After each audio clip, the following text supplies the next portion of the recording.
Ошондо кимде күнөө болуп калат? Ата-энебиз деле кыз жигит болуп сүйлөшүп турмушка чыкканда туурабы? Ошондо түшүнбөдүм дейт. Таң калыштуу. Негизи кыз жигит болуп буга чейин тажрыйбаңызда болбогондон кийин баягы турмуш курупчу. Кыз жигит болуп жөн эле алданып каласыз. Баркыңыз кетет ошончолук. Хидая китебинде келет, эч бир ата-эне баласына жаман нерсени каалабайт. Бүт мыкты баланы каалайт, анан өзүн билет, журканың ара путуңсуң дегендей. Кызы кимге ылайык, жосо баласы кандай кыз алганга ылайык.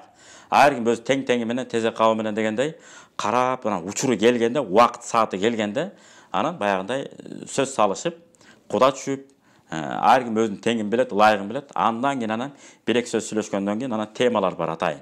Суроолор болот. Мына боюнча кандай пикириң? Бул боюнча сурооң кандай? Себеби кээ бир кыздар бар, мен таптакыр айылга жашабайм дейт.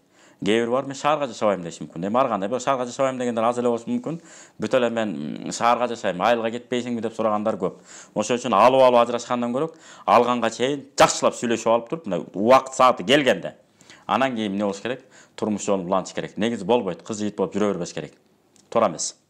Анан дагы кошумча, эми ал ата-энелерибизге өткөн ишке салабат. Сайыз убагы деген сайыз убагы ал, бүткөн ал. Ал учурда ошондой доор болчу, ошондой убакыт болчу. Намазын, нысын дагы жакшы жоголуп кеткен. Дагы жакшы келмебиз жоголбой өз ордунда сакталып калды. Ал жакты сөз кылбай эле коелу. Мындан баягы өткөн ишке салабат дегенде мындан баягын оңдошубуз керек.